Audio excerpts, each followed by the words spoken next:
Ah, sejam bem-vindos, sim, sou eu, fiz a barba, ó. Eu fiz a barba. Cara, eu fiz a barba pelo seguinte, alguns de vocês sabem, eu vivo na Califórnia, né? E é verão no hemisfério norte, senhores.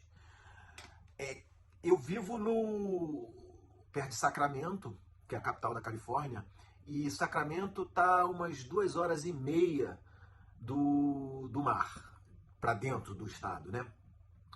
E, cara, viver perto do oceano, na Califórnia, é tranquilo, a temperatura é serena, entendeu? No inverno não é muito frio, no verão não é muito calor, mas quando você entra pro estado, meu camarada, é desértico. E é assim, no verão é um calor de escaldar, e no inverno é frio. Como era inverno, eu deixei a barba, agora eu entrei no verão um pouco mais rejuvenescido. Eu queria ter tirado antes, mas eu não tirei porque eu estava no meio do documentário Castilho Voando Sem Asas. Aí você começar o documentário com uma cara e terminar com a outra não dá, né? Mas agora eu terminei. Você já viu? Cara, o último capítulo, o último episódio tá muito, muito legal, muito emocionante. As pessoas comentaram, entendeu? Pô, que legal, que não sei o quê. É a reta final da vida do Castilho. Recomendo a vocês. Castilho Voando Sem Asas. 3 episódios e que, ó, na semana que vem eu vou transformar num documentário completo. Assim você não precisa ficar procurando uma coisa. O primeiro episódio tá aqui, o segundo episódio tá 2 semanas e meia depois. Mas você que já viu o 1 e o 2, o terceiro episódio tá aqui embaixo, você vai encontrar, muito legal. Mas a gente tá aqui para falar de futebol. E eu tô fazendo esse vídeo pelo seguinte. Fora Diniz. Fora Diniz, cara. Maluco, pardal, burro. Pô, perdeu o Campeonato Carioca fora Diniz. Mais ou menos. O Fluminense é refém de Fernando Diniz e eu vou te explicar agora por quê. Vem comigo.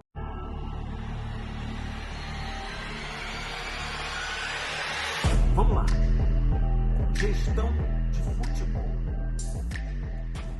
Existe uma diferença muito grande entre a gestão de futebol hoje em dia, nos dias de hoje, entre Europa e aqui, Estados Unidos, não só de futebol, mas de outros esportes também, e do Brasil. E isso faz com que o Fluminense se torne refém de Fernando Diniz. Fora Diniz não é algo tão simples assim, e eu vou te explicar por quê. Na Europa, nos grandes clubes, você tem uma eleição, uma mudança de comando, não só de comando técnico, mas de comando geral, e você coloca um novo mandatário para começar o seu ciclo de gestão. E o que esse cara faz é o seguinte, primeiro, ele acerta, ele define o departamento de futebol, forma a sua diretoria. Presidência e diretores definem qual é a forma que o time vai jogar. Nós vamos jogar de forma ofensiva, nós vamos jogar de forma defensiva, nós vamos investir num meio de campo forte. E isso é muito simples de entender, porque cada setor tem um preço. Um exemplo claro disso é a venda do Nino. O Nino foi vendido quando ele estava vestindo a camiseta da seleção brasileira. O preço do Nino é um, o preço do André é outro. Por quê? Porque o André é um jogador de meio de campo. E, teoricamente, o preço do Arias é um terceiro, diferente do preço do André e diferente do preço do Nino. Todos esses jogadores são jogadores de seleção, claro, o Arias da seleção colombiana, mas é sabido que atacantes têm um preço maior do que jogadores do meio campo, que têm um preço maior do que jogadores de defesa.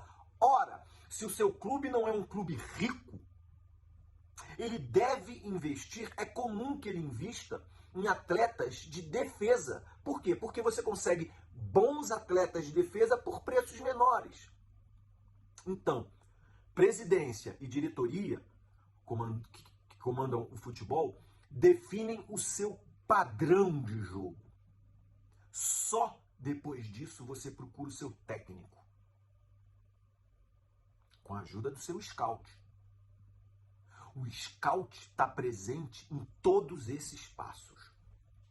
Definido o seu técnico, que tem que ser um técnico com aqueles padrões, claro, aí sim você vai começar a pensar no seu elenco.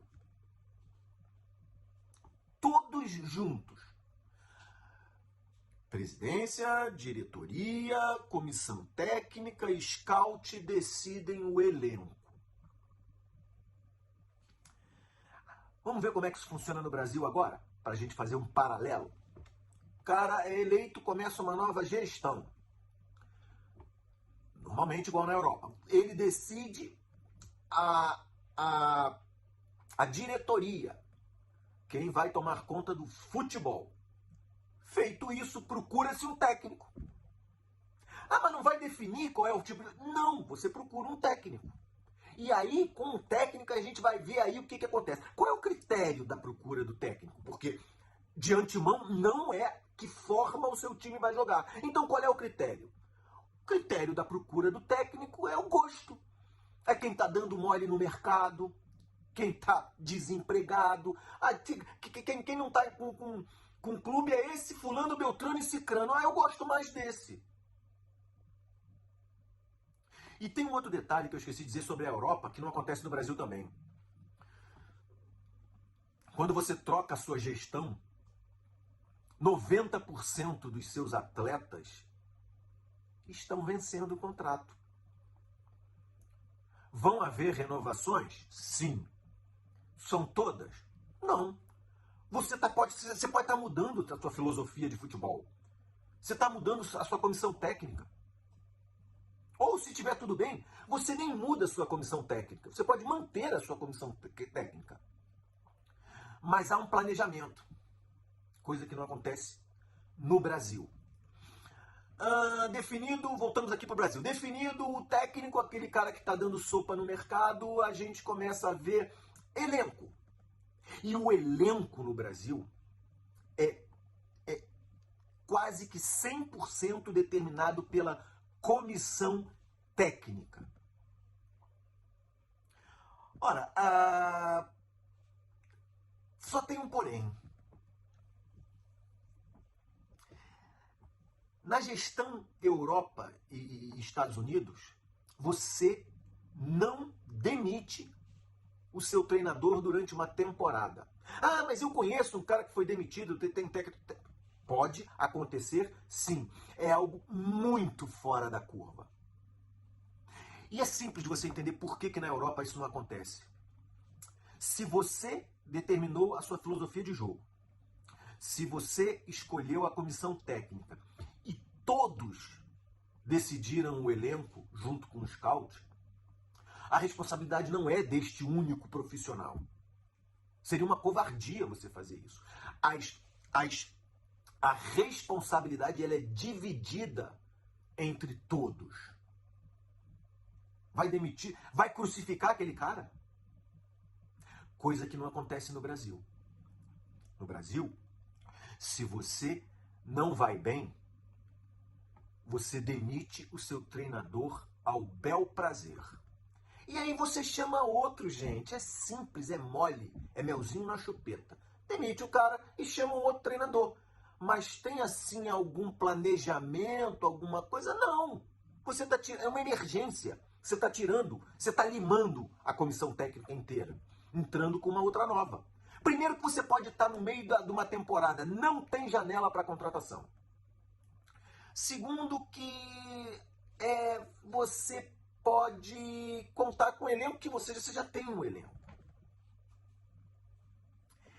Só tem um porém, que eu acho que eu percebi, o europeu percebeu e eu só vim perceber depois que eu vim morar nos Estados Unidos. Quem não usa o scout paga um preço. Esse preço é alto. E esse preço é ou desempenho, vai pagar um preço no desempenho, ou é financeiramente, é do bolso. Essa é as características de uma conduta do futebol europeu, de gestão do futebol europeu norte-americano. Eu falo mais europeu porque futebol aqui nos Estados Unidos é um esporte feminino. E que não tem problema nenhum. Os Estados Unidos gosta, as mulheres gostam de jogar futebol aqui e é o melhor país do mundo. Nenhum outro país bate o futebol feminino dos Estados Unidos, o soccer, né? Mas tem, no oeste, ali Flórida, tem os times, porque tem muitos imigrantes, mas é um esporte feminino. Mas o scout, ele, indiferentemente disso, ele é usado em todo e qualquer esporte. E quando você não usa o seu scout, você paga.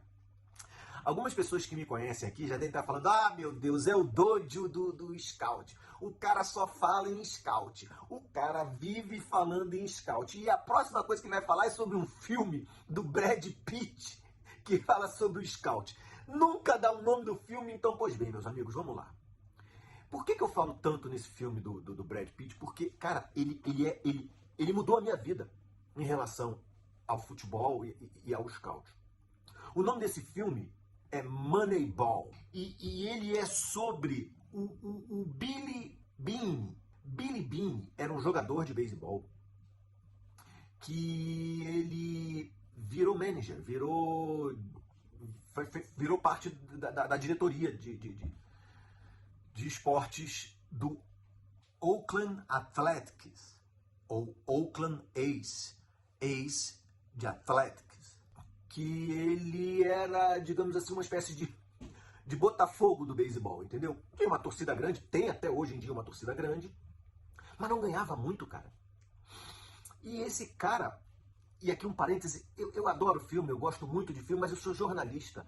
Eu gosto de filmes que são documentários. Este filme, por mais que ele tenha atores, ele é uma espécie de documentário, porque é sobre fatos reais. Então, esse cara, o Billy Beane, ele resolve mudar essa história do A's, do Oakland Athletics. E ele começa a procurar jogadores em outros clubes. E é legal porque você vê exatamente aquela reunião que eu falei de todos ali acontecendo. E ele descobre que ele não consegue os atletas que ele quer. Porque sempre vinha um cara que falava: não, esse não. Esse você não vai tirar daqui. Esse aqui eu te empresto. E ele esperou a reunião acabar e foi falar com o cara. E eu não vou mais contar. Vejam, eu levantei o nome do filme. E eu te digo mais. Moneyball, em português, é O Homem que Mudou o Jogo. Vai estar aqui nas descrições desse vídeo. Moneyball. Em português, O Homem que Mudou o Jogo. Scout é fundamental, meus amigos. Scout infelizmente, o scout na Europa e nos Estados Unidos já é uma realidade. Esse filme se passou em 1990. 1990, os caras já perceberam que há uma constância em alguns atletas e que você pode gerar números, porcentagens com isso. Tanto porcentagens de acerto quanto porcentagens de erro. 1990. E aqui no Brasil, gente, scout, que coisa chata. Perguntar pro cara, o cara vai dizer que sim ou não, não. Gol da Alemanha. Gol da Alemanha. O futebol no Brasil vai ser assim?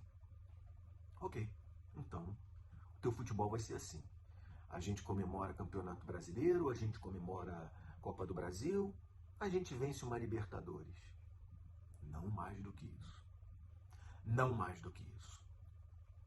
E o Brasil era um país que na década de 40, 50, a gente dominava o mundo. O mundo. E hoje a gente vive essa situação. Vamos colocar em prática esses dois esquemas de futebol, de gestão de futebol, porque eu estou na teoria. Vamos colocar na prática o que acontece com isso? Pois bem, vamos pegar a gestão do senhor Mário Bittencourt. Mário Bittencourt chegou no Fluminense no dia 8 de junho de 2019. O técnico que ele tinha, ele chegou com o senhor Celso Barros como seu vice, e o técnico que ele tinha era o Fernando Diniz. Não se entenderam muito bem, ele e o Celso Barros. Mário Bittencourt, junto com o Celso Barros, resolvem demitir Fernando Diniz. Pagou a rescisão de contrato entre o Fernando Diniz e entra Oswaldo de Oliveira. Oswaldo de Oliveira fica um mês e é demitido. Pagamos a Oswaldo de Oliveira. Ah, mas foi só um mês. Pagamos a Oswaldo de Oliveira. E eu vou mais além, que pouca gente lembra, é que dentre as negociações com Oswaldo de Oliveira, ele pediu que o filho dele continuasse fazendo parte da diretoria da parte de futebol do Fluminense. Então a gente pagou, deu um cascalho na mão de Oswaldo de Oliveira e ainda manteve o filho dele. Pagamos para o filho dele continuar fazendo parte da comissão técnica do Fluminense. Pouca gente lembra disso. Saiu Oswaldo de Oliveira, entrou Odair Hellmann. Recuem, recuem. Olha, aqui já tem um pouco de uma disparidade pequena. A gente tinha o Fernando Diniz jogando de forma aposicional, um time que chutava gol, pelo menos tentava, a bola não entrava, mas o time do Fluminense, Fernando Diniz, de 2019, chutava gol. Saiu o Fernando Diniz, entrou o Oswaldo de Oliveira, que é um cara mais conservador, depois veio o Odair Hellmann, que é um cara completamente defensivo. Os jogadores vinham jogando, treinando. No meio da temporada, você muda 2 vezes de técnico, com posturas completamente diferentes. O Odair Hellmann fez um bom trabalho. Eu não tenho nada contra jogar de forma defensiva. O Odair Hellmann fez um bom trabalho no Fluminense. O Fluminense estava lá atrás, meu camarada, com o Fernando Diniz, na beira do precipício.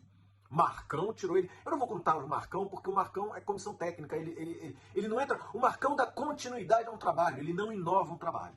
Mas você chama o Odair Hellmann, cara. Pra você ter uma ideia, o Odair Hellmann tinha no elenco Hudson, tinha no elenco jogadores muito defensivos, Nenê. Era um outro tipo de jogo. O Odair Hellmann fez um bom trabalho e sai e vai pro time da Arábia. O Fluminense não paga por isso, tá? E entra o Roger Machado. Cara, o Roger Machado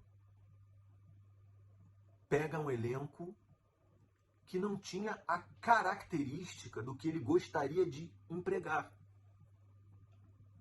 O Roger Machado não tinha peças que você pudesse trabalhar da forma que ele gostaria. Porque não teve um trabalho de uma preparação numa mudança. Não teve o scout dizendo para ele, Roger, esses jogadores têm essas características, os aproveitamentos deles são esses.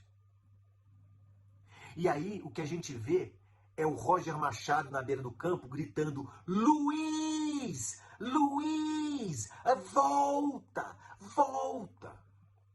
Luiz, que ele se referia, era o Luiz Henrique. Roger Machado amassou o Luiz Henrique.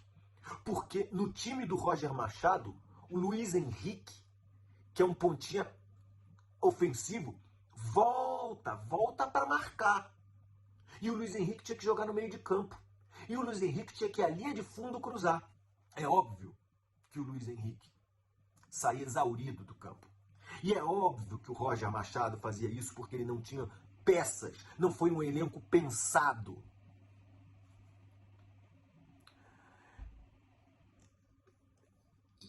E o que acontece? Roger Machado é demitido, meus amigos. Demitido. Com 6, 8 meses. Como, aliás, é a média de aproveitamento de um profissional da comissão técnica, um técnico no Brasil. A média são 8 meses. E aí você deveria começar tudo do zero. Só tem um porém. O Roger virou e falou o seguinte: pô, Roger, pois é, cara, obrigado, valeu aí. Pô, vamos arrumar um jeito aí da gente resolver da melhor forma possível, né? Isso tudo aí. O Roger disse: não. Eu quero o que vocês me devem até o último centavo. Eu quero receber o meu dinheiro até o último centavo. O que o Fluminense conseguiu foi pagar ao Roger Machado mensalmente. Até porque eles falaram: olha, ou eu te pago mensalmente, todo mês eu te pago, ou você não vai receber. Eu entendo se você for entrar na justiça. O Roger não me paga mensalmente. Todo mêsinho ali, aquele cascalho firme, eu gostei. Quem não usa o seu scout, paga. Paga caro, paga ou em desempenho ou financeiramente. Vamos lá, saiu Roger Machado, entrou Abel Braga. Abel Braga tem a seguinte herança. Abel Braga tem a seguinte herança. Da época do Abade, ele tem o Ganso. E o Roger Machado entendia de futebol. Entende de futebol. Tanto que ele: Luiz, você vai fazer tudo. Porque ele já tinha visto que o Luiz era um excelente jogador. E tinha o Arias.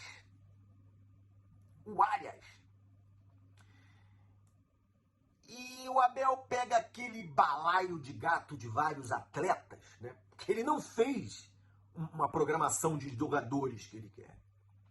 E ele monta o time do Fluminense da seguinte forma: 3 zagueiros, 3 cabeças de área, mas um cara para armar o time ali e o resto você põe ali 1 ou 2 caras na frente. Basicamente, o meio de campo.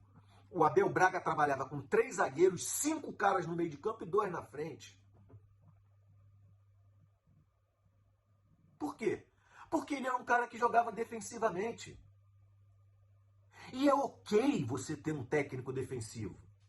Eu não tenho nada contra um técnico que trabalha defensivamente. Tanto que eu não estou usando aqui o termo retranqueiro. Ah lá, aquele técnico é retranqueiro. Não, retranqueiro é pejorativo. Aquele técnico é um cara que joga defensivamente. E defensivamente, você não vai usar o Ganso e o Arias. E quando questionado, você não vai usar o Ganso e o Arias, ele disse: mas vem cá, pra quê? Pra atacar? É time de índio? Vocês lembram dessa declaração dele? Isso aqui não é time de índio. Atacar! Atacar! E tá ok jogar desse jeito. Olha, eu vou dizer uma coisa. Eu sou muito feliz. Eu fui muito feliz no Fluminense, vendo o Fluminense jogar de forma defensiva. O primeiro título nacional que eu vi na minha vida foi com um técnico defensivo. 1984, quem estava à beira de campo era o Parreira. Era assim, ó, 1-0 Fluminense. Outro jogo do Fluminense, 1-1. Não ganhou, mas não perdeu. O próximo jogo do Fluminense era 1-0 Fluminense. No outro, vitória, 2-1 Fluminense. Aí no próximo jogo, não perdia, era 0-0. Ah, mas não ganhou, mas não perdeu e não tomou gol. E assim o Fluminense foi campeão brasileiro de 1984. Eu não tenho nada contra técnicos defensivos. Claro, se você for virar para mim, você prefere? Não, eu não prefiro. Mas eu não tenho nada, eu entendo o que o cara está fazendo ali. Eu entendo o Tite. Campeão invicto do Carioca, sem tomar um gol. Ah, mas é feio pra cacete, mas tá lá, o Canepo tá lá, meu amigo. O Canepo tá lá. Eu não tenho nada contra técnico defensivo. E foi o Abel Braga. E o Abel Braga não botava ninguém. Quem escalou o Ganso e o Arias foi a torcida do Fluminense, que na beira de campo gritava pro Abel Braga: Abel, seu burro!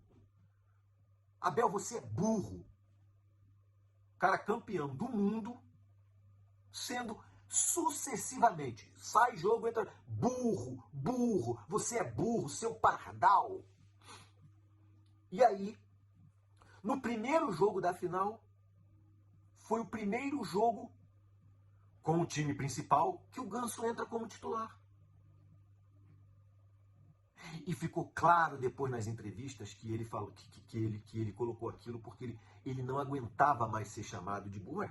Ele colocou aquilo para o Fluminense perder para o Flamengo e ele falar: todo mundo me chamando de burro porque eu não coloquei o Ganso. Agora eu coloquei o Ganso e aí? A sorte é que coisas que só acontecem com o Fluminense, ele colocou o Ganso, o Fluminense ganhou e foi campeão carioca. É claro que o Abel não durou, porque técnico no Brasil que não se planeja não dura. E o Abel foi demitido. E voltamos para o Fernando Diniz. Ei, peraí. A gente então tinha Fernando Diniz, Oswaldo de Oliveira, Odair Hellmann, Roger Machado, Abel Braga e Fernando Diniz? Faz algum sentido para vocês? A gente sempre teve com Fernando Diniz. Por que a gente pagou a rescisão de contrato do Fernando Diniz? Por que a gente pagou a rescisão de contrato do Oswaldo de Oliveira? Por que a gente pagou a rescisão de contrato do Roger Machado até o talo? Quem não trabalha com scout, paga. Quem não trabalha com scout, paga.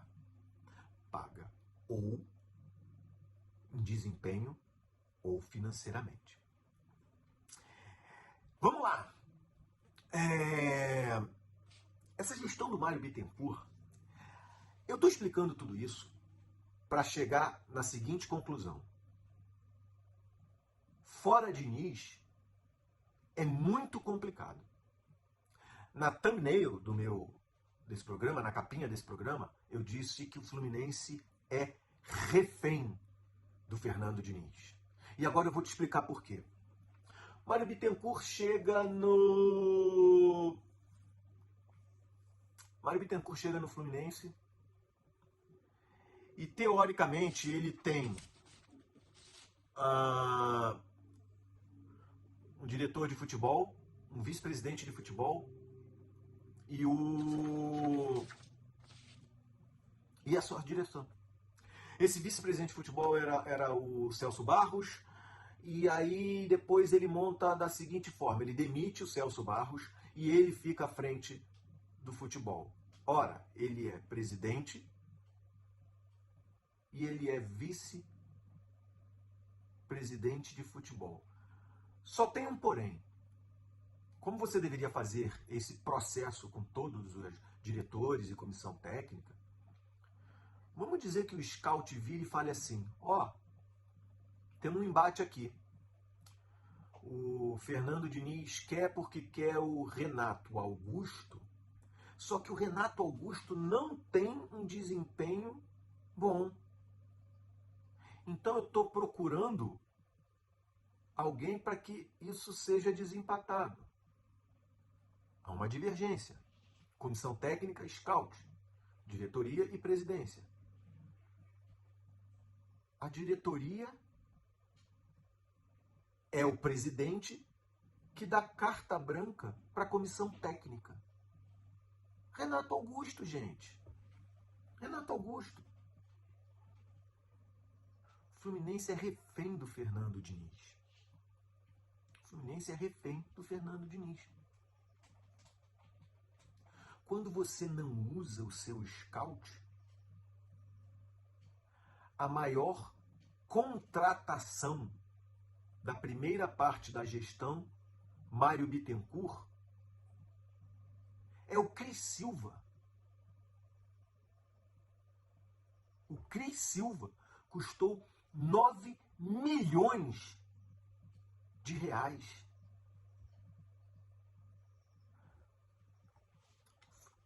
O Fluminense pegou o Cris Silva e emprestou para Chapecoense. Rapidamente o Cris Silva ficou sendo reserva da Chapecoense, com o Fluminense pagando parte do salário do Cris Silva.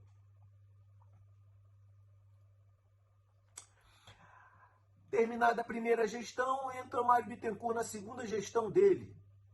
A maior contratação da segunda gestão do Mário Bittencourt é Terans. 14 milhões de reais. 14 milhões de reais. Cara, Terans não entra em campo. Sabe como é que o scout funcionaria? Um scout saudável numa administração azeitada que funciona bem? É assim. Quero contratar o Terans. E isso é interessantíssimo, porque o scout ele se ramifica por outras áreas do clube. Então, por exemplo, quero contratar o Terans. Beleza, deixa eu ver aqui. Sim, Terans tem bons números. Podemos contratar o Terans para fazer parte do elenco do Fluminense. Opa, o scout autorizou. Vou pagar os 14 milhões. Não. Não. Eu, do scout, sei como é que esse clube está financeiramente. O desempenho desse atleta não vale 14 milhões de reais. Não vai contratar. O scout na Europa tem o mesmo poder de Fernando Diniz no Fluminense. Vocês entendem isso? Isso é fundamental. Um scout da Europa não deixaria... vamos contratar Cris Silva por 9 milhões. 9 milhões de reais. Não. Por quê? Porque não tem números para isso. Você não vai gastar esse dinheiro, que não é seu, é dessa instituição. O Fluminense é uma caixa de Pandora, gente. Você não sabe de nada. Pelo que eu me lembre, o Fluminense terminou de pagar Cris Silva meados do ano passado, final do ano passado. A gente continuou pagando. Pega o dinheiro da rescisão de Fernando Diniz, pega o dinheiro da rescisão de Oswaldo de Oliveira, de Roger Machado, que estava há pouco tempo, recebeu até o último centavo. Pega os 9 milhões do Cris Silva, pega os 14 milhões do Terans. Trabalha com teu scout, faz um timaço.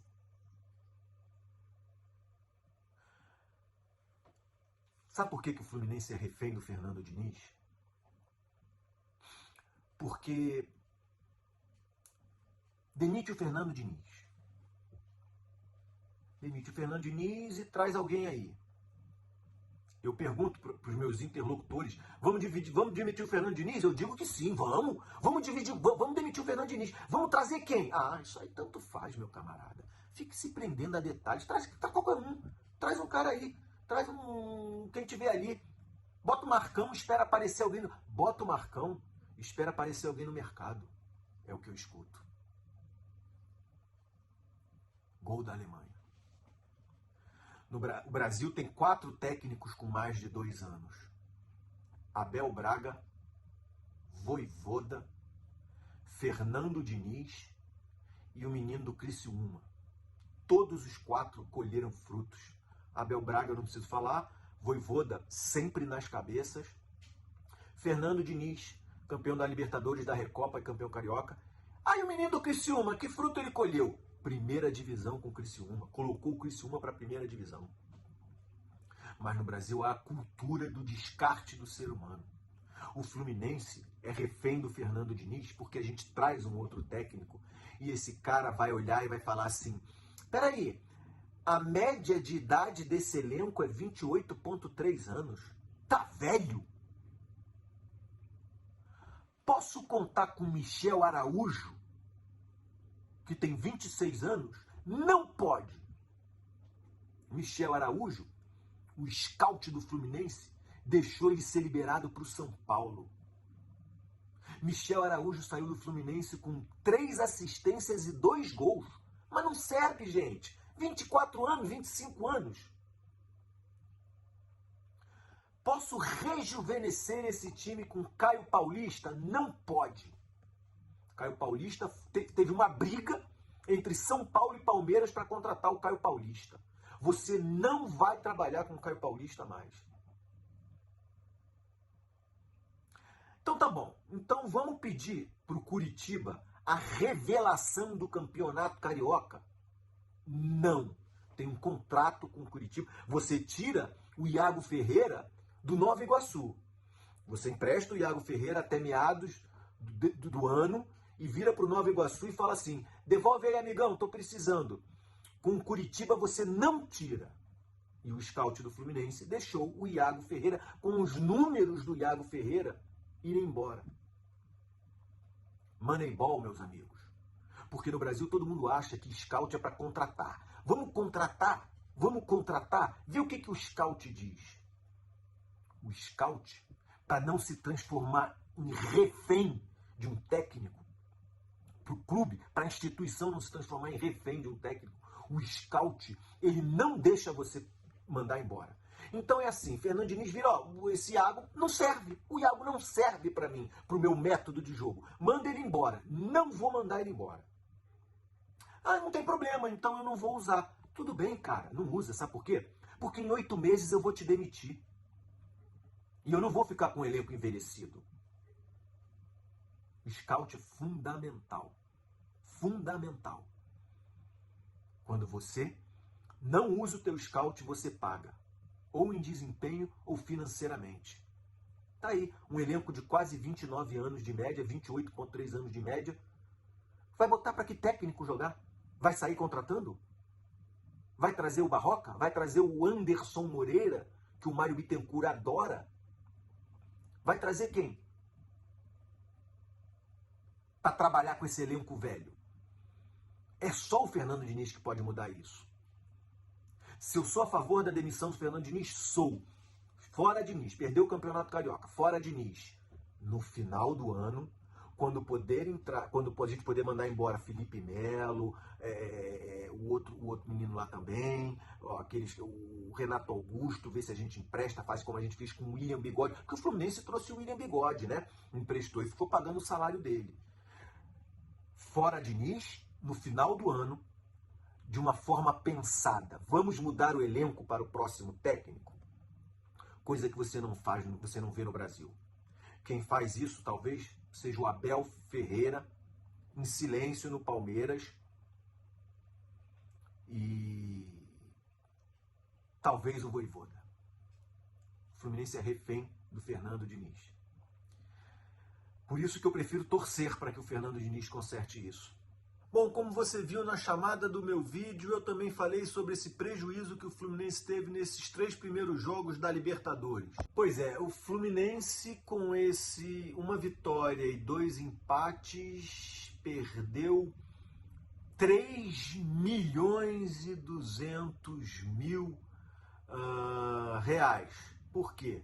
Porque cada vitória na fase de grupos paga 1.600.000. Eu acho que para um time que está financeiramente dependendo de venda de jogadores, vai fazer falta, né? Se o Fluminense tivesse vencido os 3 dos seus jogos, ele estaria com 3.200, 4.800. 4 milhões e quase 5 milhões. Pena, né? Que a gente consiga ter mais acertos nessa Libertadores e ter menos tropeços. Gente, se você chegou até aqui, muito obrigado. É definitivamente um prazer trocar esse dedo de prosa com todos. Se inscrevam no canal, deixe o seu like e nos vemos na próxima. Até!